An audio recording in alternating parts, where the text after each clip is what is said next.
Ladies and gentlemen, Undersecretary Claire Castro, the Palace Press Officer.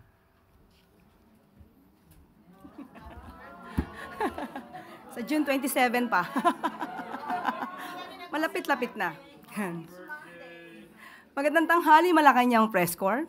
Ngayong unang araw ng pasukan, sabay-sabay nating sinalubong ang pagbabalik ng milyon-milyong batang Pilipino sa kanilang mga paaralan. Alam ng ating Pangulong Ferdinand R. Marcos Jr. na sa kabila ng kasabikan ng mga mag-aaral na matagal na nagbakasyon at mga magulang ay may mga hamon na matagal na nating hinaharap. Mga classroom na kailangang ayusin, kakulangan ng tubig at kuryente sa ilang paaralan, mataas na gastos sa pamasahe at school supplies, at ang pangangailangan sa mas ligtas at maayos na kapaligiran sa eskwelahan.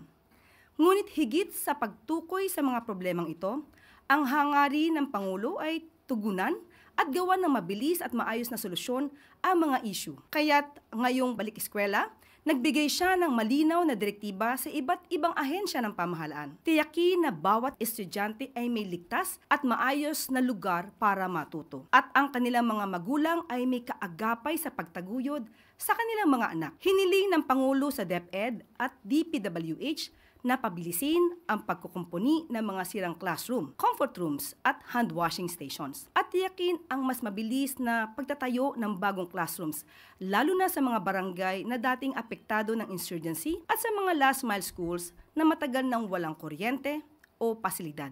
Inatasan niya ang DTI na tiyakin ang abot-kayang presyo ng school supplies sa tulong ng kanilang price guide.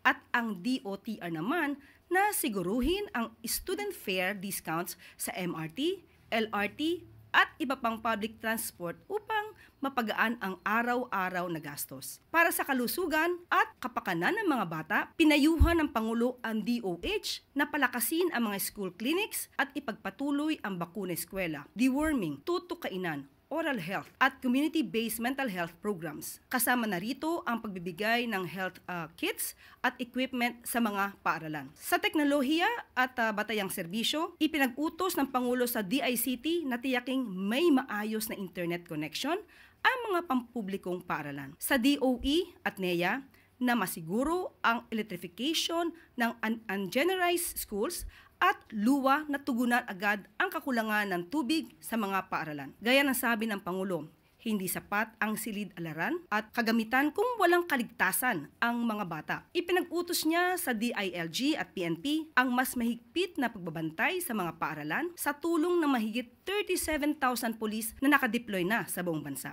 Kasama ang paglalagay ng CCTV sa school perimeters at pagtatayo ng school kitchens sa mga 4th at 5th class municipalities para suportahan ang feeding programs. At dahil naniniwala ang Pangulo na ang edukasyon ay hindi lang tungkulin ng paaralan kundi ng buong pamayanan, hiniling niya sa DSWD, DOLE, DOJ at iba pang ahensya na palakasin ang child protection laban sa cyberbullying at physical violence, palawakin ang Tara Basta tutoring at supplemental feeding programs, at hikayatin ang tupad beneficiaries na maglingkod bilang tutor sa ilalim ng aral program, katuwang din ang pribadong sektor para makapagbigay ng trabaho sa mga senior high school graduates. Kaninang umaga lang ay bumisita ang Pangulo sa Epifanio de los Santos Elementary School upang salubungin ang mga mag-aaral at personal na makita kung paano ba mapabuti ang kanilang kalagayan. Sa abot ng kakayanan ng Pangulo at ng administrasyon, iparating lang ang inyong daing